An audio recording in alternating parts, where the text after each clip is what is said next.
जय हिंद। पीसीएस में कर से लूडी साहब ने आप सभी का स्वागत है। देखिए फ्रेंड्स, हम लोग आज डे 24 होमवर्क सीरीज जो बिहार दुर्गा पीटी एग्जाम के लिए जो होमवर्क सीरीज जो लाया गया है उसको हम लोग डे 24 को कवर करेंगे फ्रेंड्स। देखिए फ्रेंड्स, ये जो होमवर्क सीरीज है ना, आपके आने वाले आगामी एग्जाम जो बिहार पुलिस हो गया, बिहार एसएससी हो गया और बीपीएस की सभी एग्जाम के लिए बहुत ज़्यादा इंपॉर्टेंट है। प्लीज़ आप इस वीडियो को ना स्पेशल बिहार दुर्गा के लिए अपना ये बहुत सारे एग्जाम के लिए इसको पढ़ सकते हैं फ्रेंड्स। ठीक है, तो प्लीज़ पीसीएस मेरे चैनल पर फर्स्ट टाइम होंगे तो इसे आप जरूर देखिएगा वीडियो को और लाइक करके बताइएगा फ्रेंड्स, कमेंट करके बताइएगा कि फ्रेंड्स वीडियो कैसा लगा। देखिए आज जो है 27/2/2025 आज का होमवर्क है करंट अफेयर्स और क्वेश्चन बैंक का। देखते हैं हमारा फर्स्ट क्वेश्चन है कि हाल ही में केंद्रीय औद्योगिक सुरक्षा बल में महिला बटालियन को मंजूरी किस मंत्रालय द्वारा दी गई है? तो याद रखिएगा, इसकी मंजूरी दी गई है गृह मंत्रालय के द्वारा।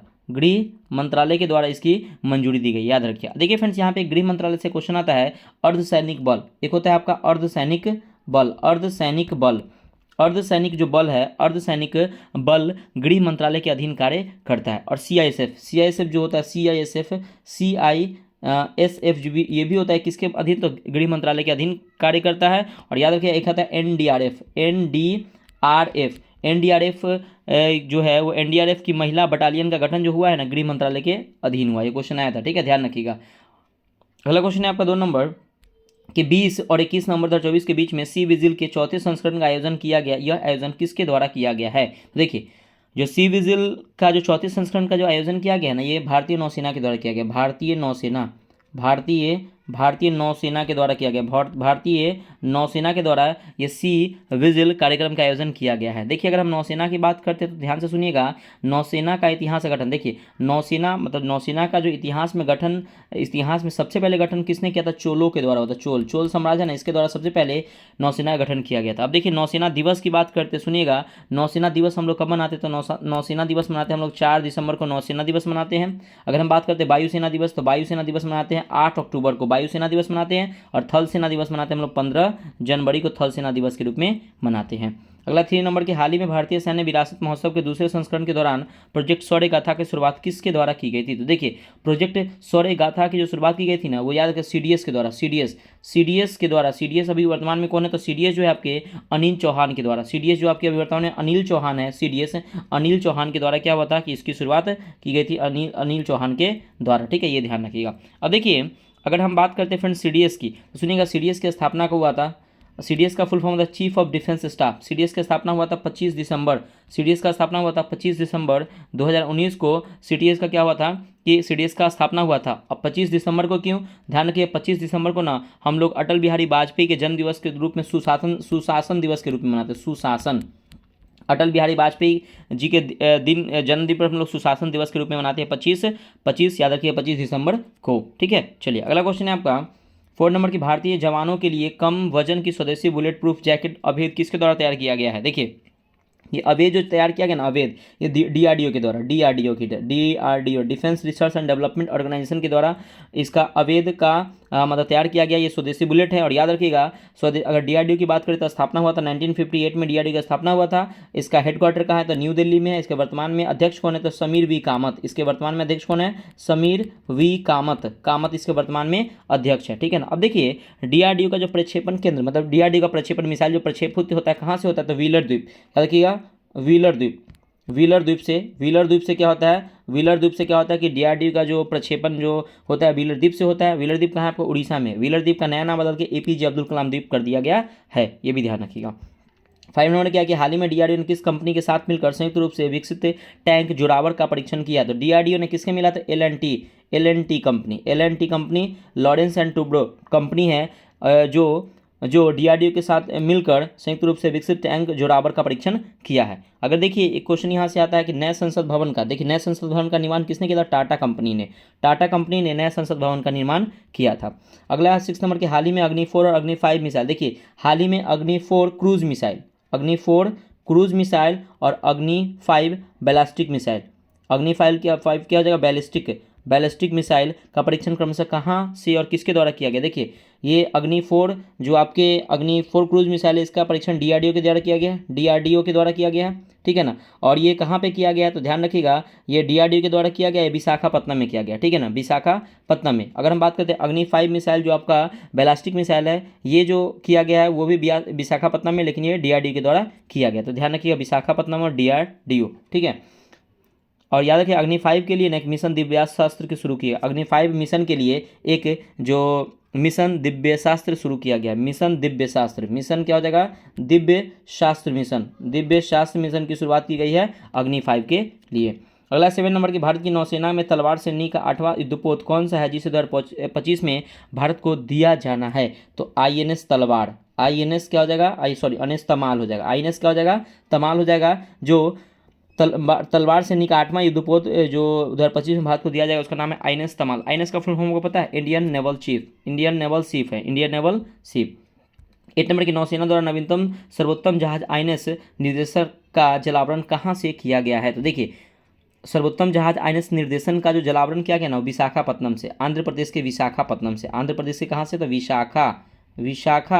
विशाखापत्तनम से, आंध्र प्रदेश के विशाखापत्तनम से किया गया। और याद रखिएगा भारत का सबसे बड़ा गहरा या प्राकृतिक बंदरगाह कौन है? तो विशाखापत्तनम। याद रखिएगा भारत का सबसे बड़ा गहरा और प्राकृतिक बंदरगाह कौन है? तो विशाखापत्तनम है।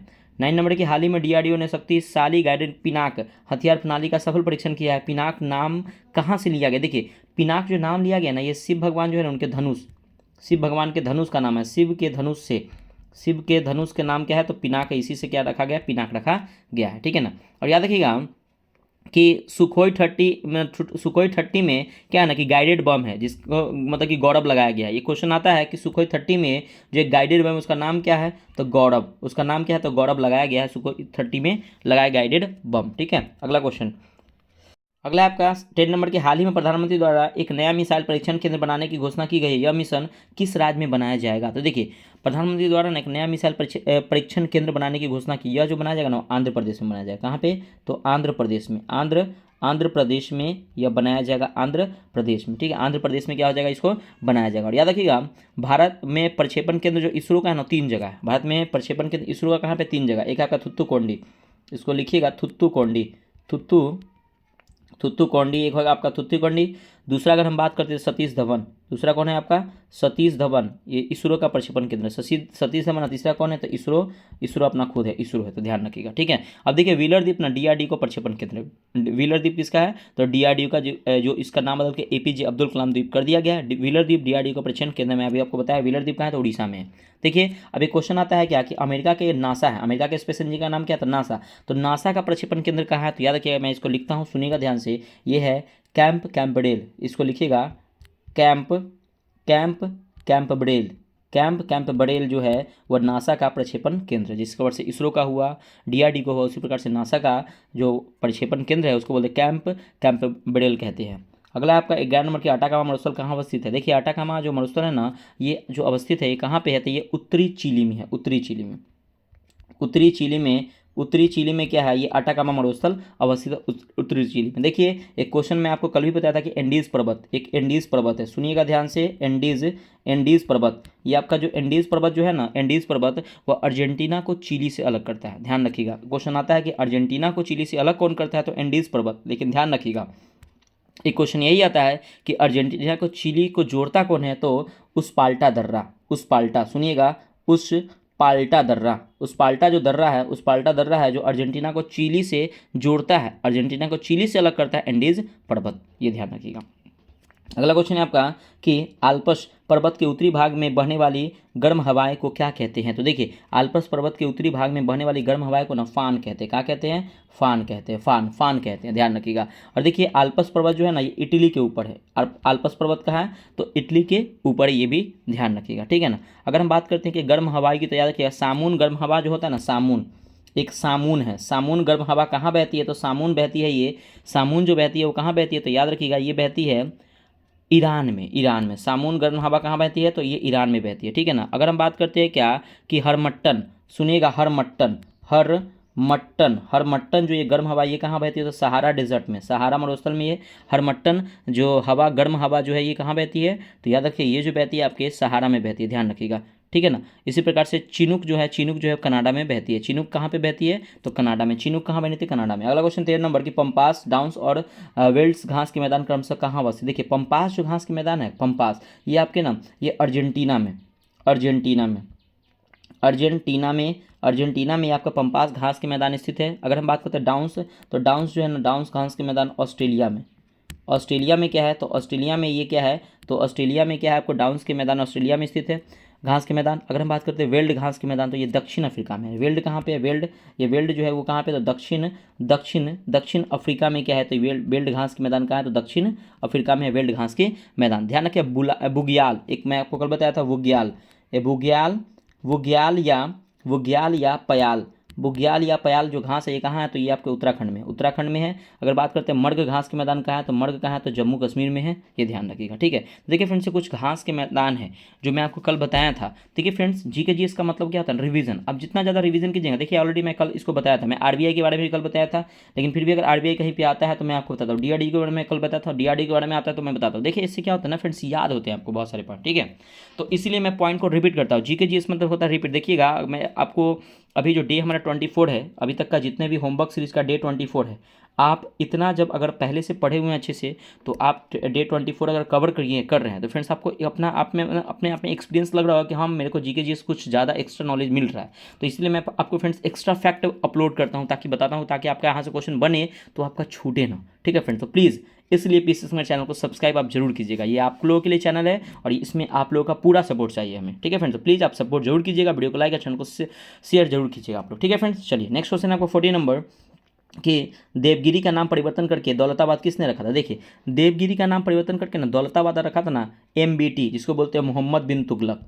मोहम्मद बिन तुगलक ने, मोहम्मद बिन तुगलक ने क्या किया था, मोहम्मद बिन तुगलक ने क्या किया था कि देवगिरी का नाम परिवर्तन करके दौलताबाद राजधानी बनाया था। फिर दौलताबाद से कहाँ ले गया था राजधानी, दिल्ली ले गया था, ये भी ध्यान रखिएगा। देखिए ये मोहम्मद बिन तुगलक जो है ना, ये तुगलक वंश का ना दूसरा राजा था, दूसरा तुगलक वंश का क्या था, तुगलक वंश का दूसरा राजा था मोहम्मद बिन तुगलक। और याद रखिएगा अगर हम बात करते हैं क्या कि दीवान कोही विभाग की स्थापना ना मोहम्मद बिन तुगलक ने की थी। दीवान कोही कृषि विभाग से था, दीवान कोही क्वेश्चन आता है बहुत इंपॉर्टेंट है। दीवान ए कोही विभाग की स्थापना किसने की थी, तो मोहम्मद बिन तुगलक ने, और ये कृषि विभाग से संबंधित था। ठीक है, ध्यान रखिएगा। और देखिए फ्रेंड्स एक और घास में अभी याद आया दिमाग में, स्टेपीज़, ये ध्यान रखिएगा। स्टेपीज ये जो घास के मैदान है स्टेपीज, ये ना आपके यूरोप में है। स्टेपीज कहाँ है, तो स्टेपीज ना यूरोप में है। और एक और आपका 16 घास ये आपके नीलगिरी पर्वत पे है। 16 घास कहाँ है, 16 घास, एक 16 घास है जो कहाँ पे है, तो नीलगिरी पर्वत में। 16 घास कहाँ है, तो नीलगिरी पर्वत पे है। ठीक है, अगला क्वेश्चन आपका 15 नंबर की, किस सत्याग्रह के दौरान गांधी जी को महात्मा की उपाधि दे दी गई थी और किसके द्वारा दी गई थी। देखिए आपका एक चंपारण सत्याग्रह हुआ था, चंपारण सत्याग्रह होता है 1917 में। चंपारण सत्याग्रह के दौरान रविन्द्रनाथ टैगोर ने, किसने दी थी, तो रविन्द्रनाथ टैगोर ने क्या होता है, रविन्द्रनाथ टैगोर ने क्या होता है कि चंपारण सत्याग्रह में रविन्द्रनाथ टैगोर ने क्या हुआ था कि महात्मा गांधी को गांधी को महात्मा की उपाधि दी थी। और याद रखिएगा रविन्द्रनाथ टैगोर को एक पुस्तक है जिसका नाम है गीतांजलि। रविन्द्रनाथ टैगोर को एक पुस्तक है जिसका नाम क्या है, गीतांजलि। इनके लिए क्या हुआ था कि इनको 1913 ईस्वी में नोबेल प्राइज़ दिया गया था। इन 1913 ईस्वी में इस पुस्तक के लिए इनको नोबेल प्राइज़ दिया गया था। और याद रखिएगा रविन्द्रनाथ टैगोर को ना नाइटहुड की उपाधि भी दी गई थी।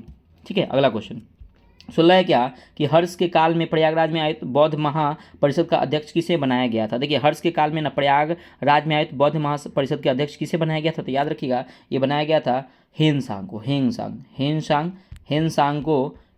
को बनाया गया। तो याद रखिए हेनसांग जो है ना एक चीनी यात्री, चीनी बौद्ध यात्री थे। हेनसांग कौन थे, तो एक चीनी बौद्ध यात्री थे हेनसांग, याद रखिएगा। ठीक है, अब देखिए हेनसा ना दीक्षा मतलब हेनसांग अपने पढ़ाई की दीक्षा जो ली थी ना वो कहाँ से ली थी, नालंदा से क्या हुआ था कि हेनसांग ने ली थी। नालंदा विश्वविद्यालय की स्थापना किसने किया था, कुमारगुप्त ने। बहुत इंपॉर्टेंट है, सुनिएगा। कुमारगुप्त ने नालंदा विश्वविद्यालय की क्या की थी, स्थापना किसने की थी, तो कुमारगुप्त ने की थी। और याद रखिएगा कि हेनसांग ने सीयू की पुस्तक की रचना की थी, सीयू की रचना की पुस्तक की रचना की थी। और इसमें कुंभ मेला का भी वर्णन मिलता है, सीयू की पुस्तक में कुंभ मेले के वर्णन मिलते हैं। 17 नंबर की, मेरे सिर पर लाठी का एक प्रहार अंग्रेजी शासन को ताबूत की कील साबित होगा, यह कथन किसका है। देखिए यह कथन जो है ना लाला लाजपत राय का है। लाला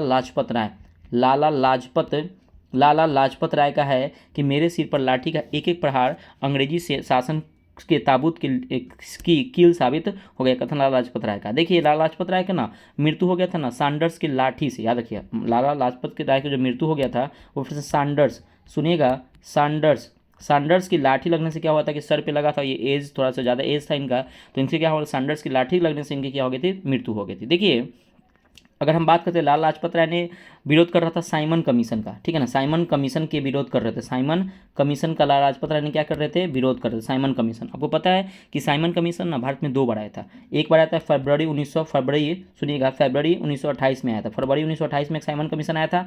जब ये साइमन कमीशन फरवरी 1928 में आया था तो इसमें काला झंडा दिखाकर इसका विरोध किया गया था 1928 में। और दूसरा आया था आपका अक्टूबर 1928 में, और अक्टूबर जब 1928 में आया था तो इसमें लाला लाजपत राय ने इसका विरोध किया था। इसी कारण क्या हुआ था कि लाला लाजपत राय को सैंडर्स की लाठी लगाता जिसकी इनकी मृत्यु हो गई थी, ठीक है, ध्यान रखिएगा।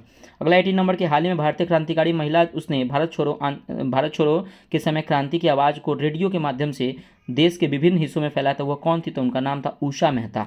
याद रखिए उनका नाम क्या था? उषा मेहता था। उषा मेहता ने क्या होता कि रेडियो के माध्यम से भारत छोड़ो के समय क्रांति की आवाज़ को देश में विभिन्न हिस्सों तक फैलाई थी उषा मेहता ने। और याद रखिएगा अगर हम बात करते हैं क्या कि भारतीय क्रांति की जो मतलब कि भारतीय क्रांति की जो आवाज़ इन्होंने ही उठाई थी, भारतीय क्रांति की जो आवाज़ उठाई थी वो उषा मेहता ने ही उठाई थी। देखिए भारत छोड़ो आंदोलन जो हुआ था आपको अगस्त 1942 में हुआ था, कहीं कहीं आपको 8 और 9 अगस्त होगा, तो ध्यान रखिएगा अगस्त 1942 में हुआ था भारत छोड़ो आंदोलन। और इसमें महिलाओं ने भी भाग लिया था, उनमें से आपका एक का नाम है उषा मेहता, यही एक का नाम क्या है? उषा, एक का नाम है उषा मेहता, ये बीपीएससी में क्वेश्चन आया था, उषा मेहता।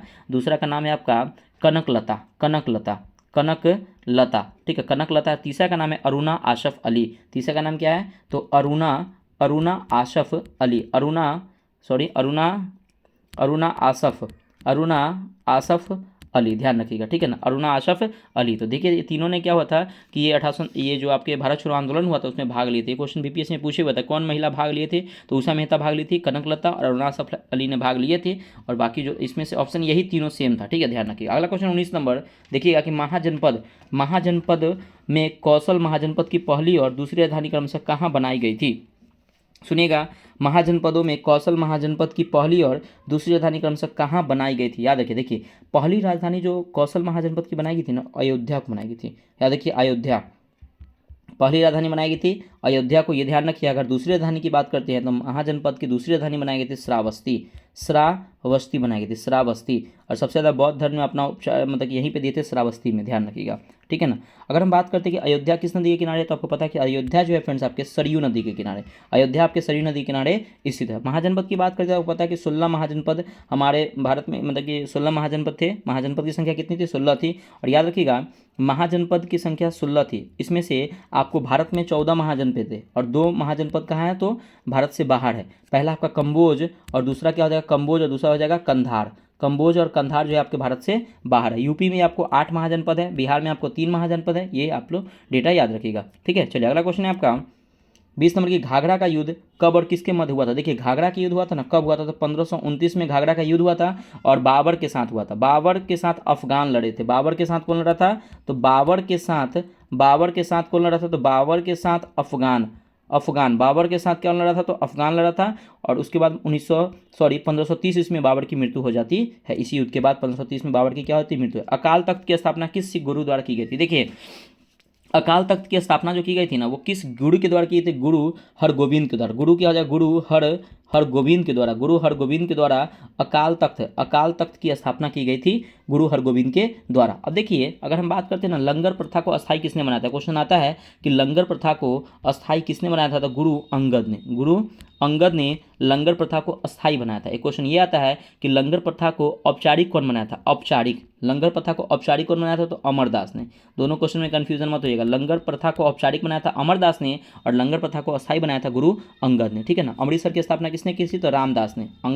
अमृतसर की स्थापना किसने की थी? तो रामदास ने अमृतसर की स्थापना की थी। अगला क्वेश्चन है आपका 22 नंबर की, ख्वाजा मोइनुद्दीन चिश्ती को सुल्तान उल हिंद यानी कि हिंद की आध्यात्मिक गुरु की उपाधि किसके द्वारा प्रदान की गई थी? तो ये जो प्रदान की गई थी ना, वो मोहम्मद गौरी के द्वारा मोहम्मद गौरी के द्वारा क्या हुआ था कि सुल्तान उल हिंद की आध्यात्मिक गुरु की उपाधि प्रदान की थी मोहम्मद गौरी को, ख्वाजा मोइनुद्दीन चिश्ती को, ठीक है ना। मोहम्मद गौरी के गुरु थे, ठीक है ना। अब देखिए एक क्वेश्चन यहाँ से बनता है कि ये ख्वाजा मोइनुद्दीन चिश्ती की बात करते हैं ना, तो इनका दरगाह कहाँ है? तो अजमेर में इसका दरगाह कहाँ है? तो अजमेर में है। अब देखिए यहाँ पे मोहम्मद गौरी से एक क्वेश्चन आता है, सुनिएगा ध्यान से।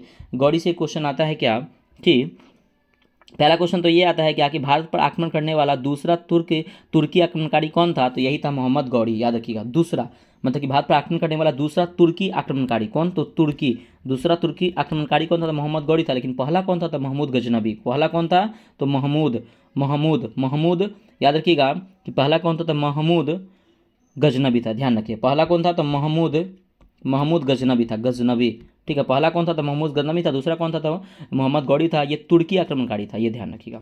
अगला क्वेश्चन 23 नंबर, किस अभिलेख में अशोक ने स्वयं का सम्राट बताया था, तो ये आपका भाब्रू अभिलेख है। भाब्रू भाब्रू अभिलेख में, भाब्रू अभिलेख में क्या हुआ था कि भाब्रू अभिलेख में अशोक ने स्वयं को अपना क्या बताया था, स्वयं को अपना सम्राट बताया था। अब देखिए, अगर हम बात करते हैं कि अशोक का नाम अशोक किस में मिलता है, तो मौस्की, गुर्जरा और नेटरू अभिलेख में। सुनिएगा इसका, मौस्की मौस्की गुर्जरा, मौस्की गुर्जरा और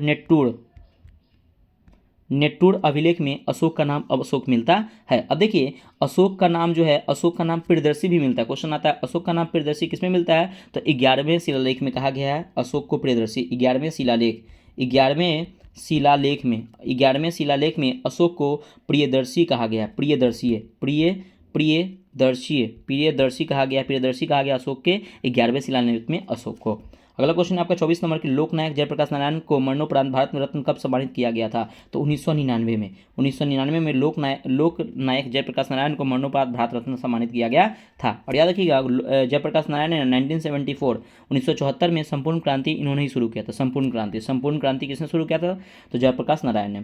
25 नंबर की, विषुव की घटना एक वर्ष में कितनी बार और कब कब होती है। देखिए, विषुव की घटना ना एक बार, मतलब कि विषुव की घटना ना एक वर्ष में ना 2 बार होती है, 2 बार होती है। कब कब होती है, तो ध्यान रखिएगा, एक होती है शरद विषुव, एक होता है आपका शरद विषुव, और दूसरा जो होता है फ्रेंड्स, एक होता है आपका शरद विषुव और दूसरा जो होता है आपका वो वसंत विषुव होता है। वसंत विषुव। देखिए, शरद विषुव कब होता था, 23 सितंबर को।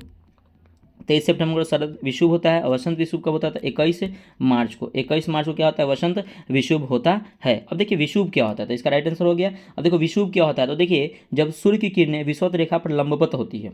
सुनिएगा ध्यान से, जब सूर्य की मतलब जब सूर्य की किरणें विषुवत रेखा पर, जब सूर्य की किरणें विषुवत रेखा पर लंबवत हो, तो ये क्या कहलाता है, तो ये मतलब कि जो यह घटना जो कहलाती है वो विषुव घटना कहलाती है। ठीक है, ये ध्यान रखिएगा। अगला क्वेश्चन है आपका, सौरमंडल का सर्वाधिक तेज कक्षीय गति वाला ग्रह कौन सा है। तो देखिए, सौरमंडल का सबसे तेज कक्षीय गति वाला ग्रह कौन है, तो बुध है। और याद रखिएगा बुध से कि बुध जो है ना, सूर्य के सबसे पास कौन है, तो बुध है। और सूर्य के सबसे दूर कौन है, तो वरुण है। वरुण, ये ध्यान रखिएगा। सूर्य के सबसे पास कौन है, तो बुध है। सूर्य के सबसे दूर कौन है, तो वरुण है। एक क्वेश्चन आता है क्या, पृथ्वी के सबसे पास कौन है, तो शुक्र ग्रह है। पृथ्वी के सबसे पास कौन है, तो शुक्र ग्रह है। ठीक है, अगला आपका 27 नंबर की, लोकसभा में विपक्षी दल होने की दावा करने के लिए कुल सीटों का कितना प्रतिशत सीट प्राप्त करना अनिवार्य है, तो 10% सीट प्राप्त करना अनिवार्य है। और वर्तमान में 55 सीट होनी चाहिए। ठीक है, ध्यान रखिएगा, तो 10% याद रखिएगा। 28 नंबर की, किस संविधान संशोधन के तहत केंद्र शासित प्रदेश दिल्ली और पुदुचेरी विधानसभा सदस्यों को राष्ट्रपति के चुनाव में शामिल किया गया है, तो 17वां संविधान संशोधन जो हुआ था 1991 में। 17वां संविधान संशोधन 1991 में कहा गया है कि केंद्र शासित प्रदेश दिल्ली और पुदुचेरी विधानसभा के सदस्यों को राष्ट्रपति के चुनाव में शामिल किया गया है। बहुत इंपॉर्टेंट क्वेश्चन है, ध्यान रखिएगा। और देखिए, राष्ट्रपति के चुनाव में कौन कौन भाग लेता है, तो लोकसभा, राज्यसभा और विधानसभा के निर्वाचित सदस्य केवल इसमें भाग लेते हैं। ध्यान रखिएगा। 29 नंबर की, लोकसभा अध्यक्ष किसके समक्ष शपथ ग्रहण करते हैं और अपना त्यागपत्र किसे सौंपते हैं। देखिए, लोकसभा जो अध्यक्ष होते हैं ना, वो किसी के प्रति मतलब कि ये अपना शपथ ग्रहण नहीं करते हैं। ये शपथ ग्रहण क्या करते हैं, लोकसभा अध्यक्ष नहीं करते हैं। लेकिन हाँ, जब ये लोकसभा के अध्यक्ष बनते हैं तो ये अपना त्यागपत्र जो देते हैं ना, लोकसभा के उपाध्यक्ष को देते हैं। उपाध्यक्ष, लोकसभा के उपाध्यक्ष को क्या आते हैं, अपना त्यागपत्र देते हैं। ध्यान रखिएगा। अब देखिए, अगर हम बात करते हैं कि प्रथम लोकसभा के स्पीकर कौन थे, तो जीवी मावलंकर जो थे और लोकसभा के पहले स्पीकर थे। अगर हम बात करते हैं वर्तमान में कौन है, तो ओम बिरला। वर्तमान में स्पीकर कौन है, तो ओम बिरला भी वर्तमान में क्या है, तो 18वीं लोकसभा के स्पीकर है ओम बिरला है। ठीक है ना, ध्यान रखिएगा। अगला क्वेश्चन है 30 नंबर की, चुनाव आयोग का वर्णन भारतीय संविधान के अनुच्छेद में कहाँ से और कहाँ तक विस्तृत है। देखिए, चुनाव आयोग का वर्णन जो है ना, भारतीय संविधान में जो है ना, ये पहले याद रखिए, भारतीय संविधान के भाग ये आपके 15 में है। ये क्वेश्चन मैं आपको बता दें कि भारतीय अनुच्छेद पूछा रहा है, मैं भाग बता दे रहा हूँ। भाग 15 में अनुच्छेद 324 से 329, इसको लिख लीजिएगा। अनुच्छेद 324 से लेके 329 अनुच्छेद में यह वर्णित है। ठीक है, अब देखिए फ्रेंड्स, अगर यहाँ से क्वेश्चन आ सकता है क्या कि ये आपके जो चुनाव आयोग है, चुनाव आयोग का गठन हुआ था 25 जनवरी 1950 को चुनाव आयोग का गठन हुआ था। 1950 को चुनाव आयोग का गठन हुआ था, इसलिए 25 जनवरी को हम लोग मतदाता दिवस के रूप में मनाते हैं। ठीक है, अब देखिए, चुनाव आयुक्त की बात करते हैं तो प्रथम चुनाव आयुक्त कौन थे, तो सुकुमार सेन। प्रथम चुनाव आयुक्त कौन थे, देखिएगा फ्रेंड्स, प्रथम चुनाव आयुक्त कौन थे? तो सुकुमार सेन। सुकुमार सेन थे प्रथम चुनाव आयुक्त थे, सुकुमार सेन। अगर हम बात करते हैं प्रथम महिला चुनाव आयुक्त कौन थी? तो रमा देवी। प्रथम महिला कौन थी? तो रमा देवी थी, प्रथम महिला चुनाव आयुक्त थे। वर्तमान में कौन है? तो ज्ञानेश कुमार, अभी बनाया गया हाल ही में इनको। ज्ञानेश इनको अभी फरवरी में बनाया गया है, ज्ञानेश कुमार को। ज्ञानेश कुमार को अभी वर्तमान में क्या बनाया गया है? तो वर्तमान में अभी चुनाव आयोग के आयुक्त बनाया गया वर्तमान में। ये 26वें नंबर के नंबर इनका याद रखिएगा, ठीक है। अगला क्वेश्चन देखते हैं हम लोग। और देखिए, चुनाव आयोग का जो कार्यकाल होता है 6 वर्ष या 65 वर्ष, इनकी नियुक्ति कौन करती है? तो राष्ट्रपति करते हैं, ठीक है। तो ये सब एक्स्ट्रा फैक्ट है, बस ध्यान रखिएगा। 31 नंबर के संविधान के किस अनुच्छेद के अनुसार पंचायती राज की अवधि उसके प्रथम अधिवेशन की अवधि से 5 वर्ष तक होगी? तो अनुच्छेद 243 के ई में कहा गया, अनुच्छेद 243 के ई में कहा गया है कि संविधान के किस अनुच्छेद में कहा गया है, मतलब 243 के ई में कहा गया कि पंचायती राज की अवधि उसके प्रथम अधिवेशन की अवधि से 5 वर्ष की होगी। अगला क्वेश्चन आपका 32 नंबर की, संसद और राज्य विधानसभाओं के भंग होने के परिणाम स्वरूप निर्धारित अवधि के से पूर्व आयोजित चुनाव को क्या कहते हैं? तो इस चुनाव को ना मध्यावर्ती चुनाव कहते हैं। मध्यावर्ती चुनाव कहते हैं। मध्यावर्ती क्या कहते हैं? मध्यावर्ती चुनाव कहते हैं। मध्यावर्ती चुनाव कहते हैं, ध्यान रखिएगा। देखिए, अगर हम बात करते हैं ना कि मान लीजिए क्या, अगर हम बात करते हैं कि संसद और राज्य विधानसभाओं को भंग होने के परिणाम स्वरूप, जब भंग होगा तो उसके परिणाम मध्यावर्ती चुनाव होगा। अगर बात करते हैं कार्यकाल जब पूरा हो जाए ना तो उसे आम चुनाव कहते हैं। अगर कार्यकाल पूरा हो जाए तो उसको क्या बोलते हैं? आम चुनाव कहते हैं। लेकिन एक याद रखिएगा कि अगर संसद का कोई सीट खाली हो जाए और उसके बीच चुनाव हो तो उसको बोलते हैं उपचुनाव कहते हैं। उसको क्या कहते हैं? तो उपचुनाव कहते हैं। तो तीनों यहाँ पे क्लियर कर दिया हूँ। अगला 33 नंबर कि उच्चतम न्यायालय में न्यायाधीशों की संख्या में वृद्धि का अधिकार किसी और किस अनुच्छेद के तहत प्रदान किया गया है? देखिए, उच्चतम न्यायालय में न्यायाधीशों के जो संख्या में वृद्धि का जो अधिकार है ना, केवल संसद को, केवल किसको है? संसद को है। और यह किस अनुच्छेद में? अनुच्छेद 124 के तहत ही प्रदान किया गया है। अगला क्वेश्चन है आपका, किस चार्टर अधिनियम के द्वारा बंगाल के गवर्नर जनरल को भारत का गवर्नर जनरल अधिनियम बनाया गया? तो 1833 के चार्टर एक्ट के तहत। सुनिएगा, 1833 के चार्टर एक्ट के तहत मतलब बंगाल के गवर्नर जनरल को भारत का गवर्नर जनरल बना दिया गया। और याद रखिएगा, भारत का पहला गवर्नर जनरल कौन था? विलियम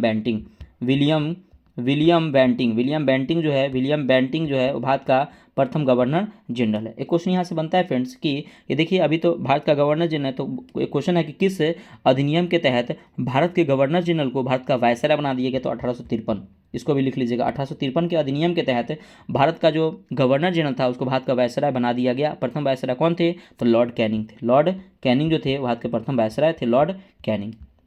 अगला आपका 35 नंबर के, सरकारी व्यय को नियंत्रित करने का प्राधिकार किस मंत्रालय के पास है? तो ये जो है ना आपके वित्त मंत्रालय के पास है। वित्त मंत्रालय के पास क्या है? तो वित्त मंत्रालय के पास जो है सरकारी व्यय को निर्धारित करने के लिए वित्त मंत्रालय के पास है।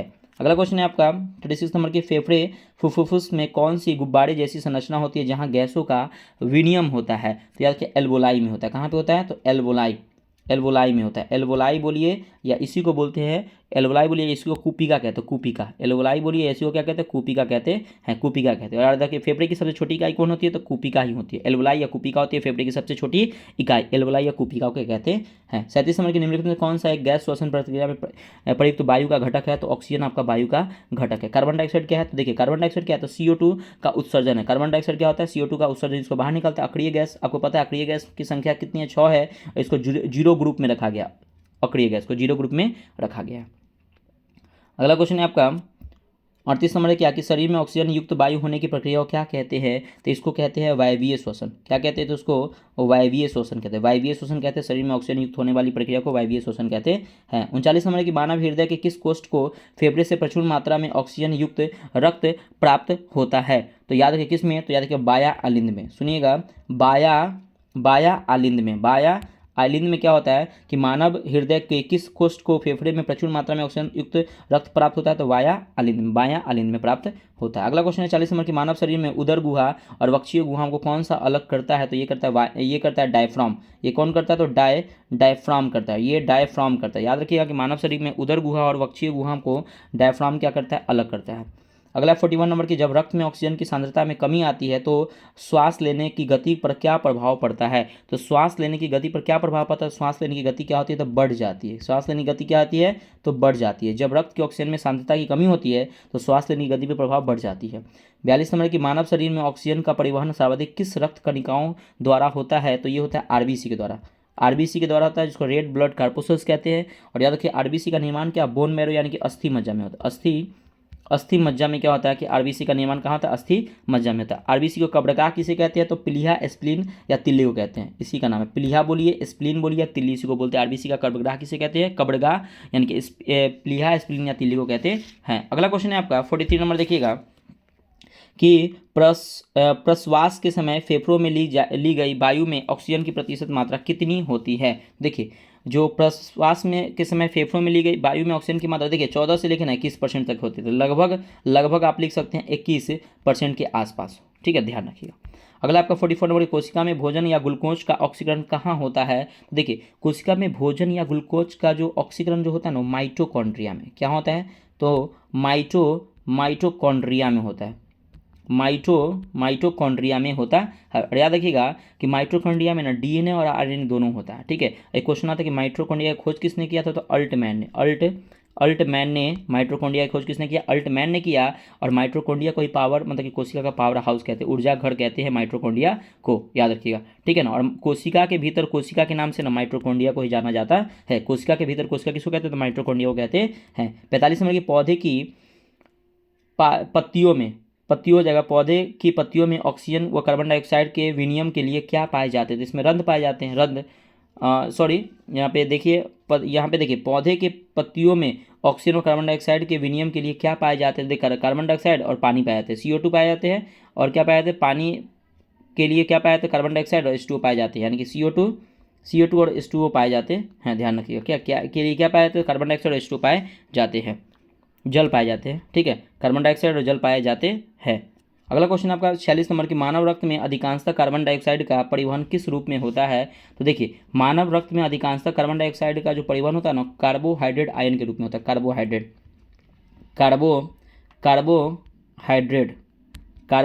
आयन के रूप में होता है, कार्बोहाइड्रेट आयन के रूप में होता है। अगला आपको 47 नंबर की मनुष्य के फेफड़े का पूर्ण रूप से ऑक्सीजन रहित हो जाने की स्थिति को क्या कहते हैं, तो इसको अवायवीय कहते हैं, अवायवीय कहते हैं, यानी कि मनुष्य के फेफड़े को पूर्ण रूप से ऑक्सीजन रहित हो जाने से अवायवीय कहते हैं, ऑक्सीजन हुआ तो वायवीय श्वसन कहते हैं। 48 नंबर की पौधे की पत्तियों में श्वसन गैसों का आदान प्रदान किसके द्वारा होता था, ये देखिए ये स्टोमाटा या रंध्र के द्वारा होता है, स्टोमाटा बोलिए या रंध्र के द्वारा होता है, रंध्र के द्वारा होता है। अगला क्वेश्चन है 49 नंबर की ब्रोंकाई फेफड़ों में प्रवेश करने और उसके छोटी नलिकाओं में विभक्त हो जाती है, उसे क्या कहते हैं, तो उसे हम लोग ब्रोंक्यूलस कहते हैं, उसे क्या कहते हैं, तो उसे हम लोग ब्रोंक्यूलस कहते हैं। याद रखिए ब्रोंकाई फेफड़ों में प्रवेश कर उसके छोटी नलिकाओं में विभक्त हो जाती है, उसको ब्रोंक्यूलस कहते हैं। अगला 50 नंबर की एरिथ्रोब्लास्टोसिस रोग का संबंध किससे है, तो देखिए मतलब कि एरिथ्रोब्लास्टोसिस रोग का संबंध ब्लड के RH फैक्टर से, ब्लड जो रक्त होते हैं ना, रक्त के RH फैक्टर से संबंधित है, ब्लड के क्या है, तो RH फैक्टर से संबंधित है। 51 में कि कोलाइड विलयन से प्रकाश को गुजरने पर प्रकाश का प्रकीर्णन हो जाता है, इस घटना को किस नाम से जाना जाता है, तो इसको हम लोग टिंडल प्रभाव के नाम से जानते हैं, टिंडल प्रभाव के नाम से जानते हैं, मतलब कोलाइडी विलयन से प्रकाश को गुजरने पर प्रकाश का प्रकीर्णन हो जाता है, इस घटना को टिंडल प्रभाव के नाम से जाना जाता है। अगला क्वेश्चन है आपका 52 नंबर की मक्खन या पनीर किसका उदाहरण था, ये पायस या इमल्सन का, पायस है या इसको इमल्सन बोलिए, पायस या इमल्सन का इसका उदाहरण है मक्खन और पनीर। देखिए निम्नलिखित में से कौन सा सही सुमेलित नहीं है, स्याही सॉल है, सॉल का उदाहरण सही है, धुआं फोम गलत है। देखिए धुआं जो है ना वो आपके एरोसोल का उदाहरण है, एरोसोल धुआं जो है आपका एरोसोल का उदाहरण है। अब फोम की बात करते हैं ना, तो साबुन का झाग जो होता है ये फोम का उदाहरण, ठीक है, ध्यान रखिएगा। दूध आपका पायस हो जाएगा और मनकीय पतीर हो जाएगा ठोस तरल का, तो ऑप्शन नंबर 2 आपका गलत है। अगला आप 54 नंबर कोलाइडी विलयन में कोलाइडी के कण अनवरत टेढ़े मेढ़े मार्गों पर गति करते रहते हैं, इस गति को क्या कहते हैं, तो इस गति को हम लोग ब्राउनी गति कहते हैं, इस गति को क्या कहते हैं, तो ब्राउनी गति कहते हैं, ब्राउनी गति। कोलाइडी विलयन में कोलाइड के कण अनवरत टेढ़े मेढ़े मार्गों पर गति करते हैं, उसे ब्राउनी गति कहते हैं। अगला क्वेश्चन देखिएगा, नेक्स्ट क्वेश्चन आपका 55 नंबर की समान ताप एवं दाब पर सभी गैस के समान आयन में अणुओं की संख्या समान होती है, इस नियम को क्या कहा गया है, तो इस नियम को अवोगाद्रो का नियम कहा गया, अवोगाद्रो का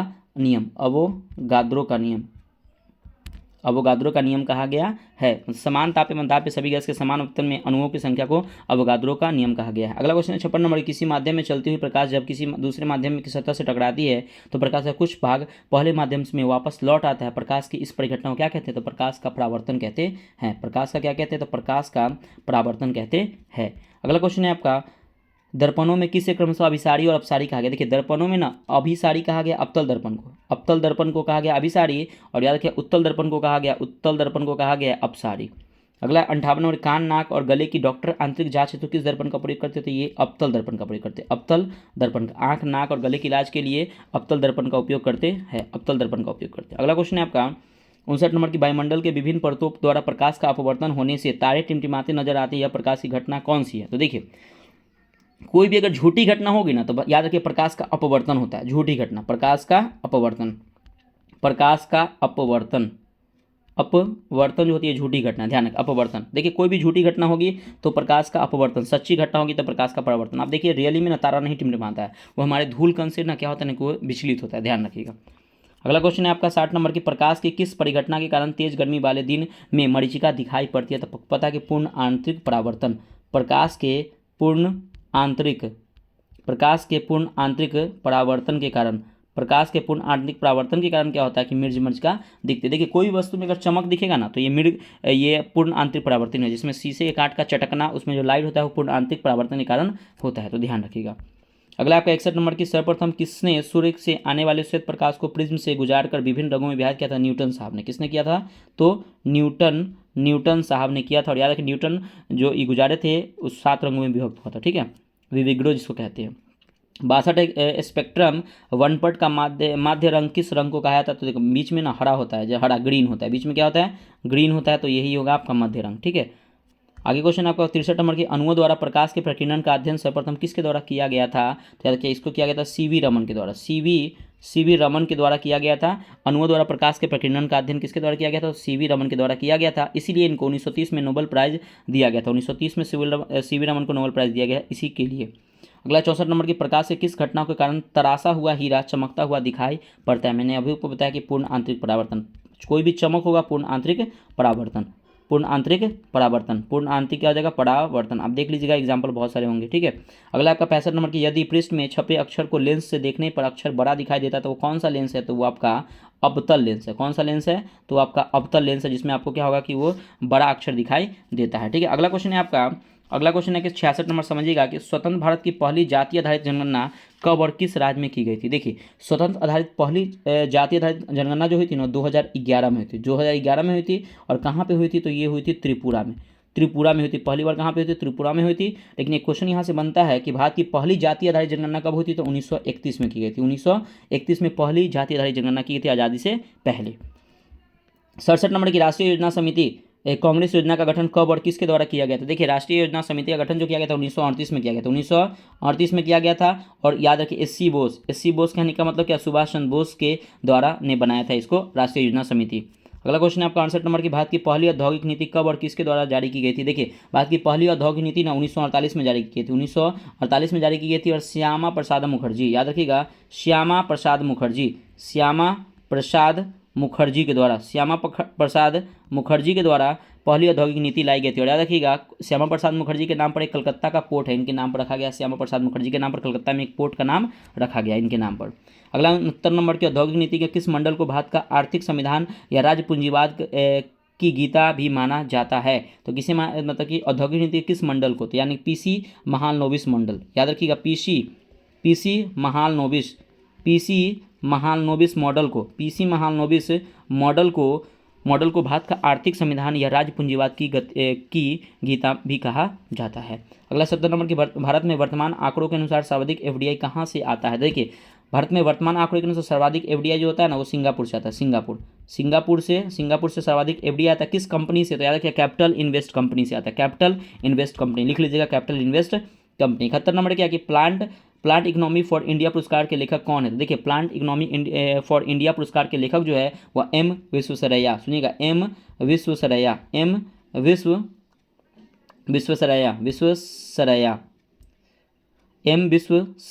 याद रखिएगा एम विश्वेश्वरैया जो थे वो क्या हैं? तो प्लांट इकोनॉमी फॉर इंडिया पुरस्कार के लेखक हैं। और याद रखिएगा ये पहले अभियंता कौन है? तो एम विश्वेश्वरैया को पहले इंजीनियर कहा जाता है। अगला 72 नंबर की, नेहरू महालनोबिस पर आधारित कौन सी पंचवर्षीय योजना थी? तो याद रखिए दूसरी पंचवर्षीय योजना थी जो नेहरू महालनोबिस पर आधारित थी। दूसरी पंचवर्षीय योजना कब आई थी? तो 1956 से 1961 में आई थी, ध्यान रखिएगा। अगला क्वेश्चन आपका 73 नंबर कि योजना आयोग की अंतिम योजना कौन सी पंचवर्षीय योजना मानी जाती है? तो 12वीं पंचवर्षीय योजना। ये योजना की अंतिम पंचवर्षीय योजना थी, तो आई थी कब? 2012 से लेकर 2017 के बीच में आई थी। और योजना आयोग को ही हटा के 2015 में क्या हुआ था? नीति आयोग लाया गया था। नीति आयोग का फुल फॉर्म होता है national institution for transforming India. 74 number की वर्तमान सरकार द्वारा एमएसपी कुल कितनी अनिवार्य फसलों के लिए जारी की जाती है? तो ये देखिए, ये जो ना 22 फसलों के द्वारा 22 फसलों के लिए अनिवार्य ये एमएसपी कुल मतलब कि जारी किया था, 22 फसलों के लिए जारी की जाती है। और ध्यान रखिएगा एमएसपी जो है ना, ये एमएस स्वामीनाथन समिति ने बताया था कि एमएसपी के बारे में बताया था, ठीक है। अगला क्वेश्चन है 75 में नीति आयोग द्वारा भारत की आधारभूत संरचना का लक्ष्य कब तक रखा गया है? तो ये 2026 तक इसका लक्ष्य रखा गया। तो देखिए फ्रेंड्स, ये आज वीडियो यहाँ पे कंप्लीट होता है। होमवर्क देखिए करंट अफेयर्स में पेज नंबर 130 से 120 से 130 10 पेज को पढ़ना है। इसका वीडियो मैं अपलोड कर दूंगा, देख लीजिएगा। क्वेश्चन बैंक 331 से 340 भी मैं भेज दूंगा। पॉलिटी का भाग 5 पढ़ना है, संसद। हिस्ट्री में राष्ट्रीय आंदोलन 1920 से 1930 पढ़ना है। ज्योग्राफी में भारत का परिवहन। स्ट्रेटेजी में भारत की अनुसंधान संस्था के बारे में पढ़ना है। तो ठीक है फ्रेंड्स, वीडियो कैसा लगा कमेंट करके बताइएगा। देखिए बिहार पुलिस का एक नया बैच आ रहा है 28 फरवरी को। ये 1 वीक डेमो है। ये टाइम इसका आपको 2 PM से लेकर 5 PM है। देखिएगा बहुत सारे क्वेश्चन जो यहाँ से पढ़ते हैं ना, बहुत सारे वहाँ पे बताया जाता है, ठीक है फ्रेंड्स। तो प्लीज़ आप अगर ज्वाइन करने का बने तो आप यहाँ पे ज्वाइन कर सकते हैं फ्रेंड्स। तो प्लीज़ वीडियो कैसा लगा कमेंट करके बताइएगा। और अगर फर्स्ट टाइम पीसेस में करके चैनल पे होंगे तो फ्रेंड्स प्लीज़ सब्सक्राइब कर लीजिए। इस पर डेली आपको ये प्रैक्टिस सेट अपलोड होता है, इस पर अपलोड किया जाएगा होमवर्क सीरीज के बाद भी, ठीक है फ्रेंड्स। तो मिलते हैं नेक्स्ट वीडियो में। बाय बाय, जय हिंद दोस्तों।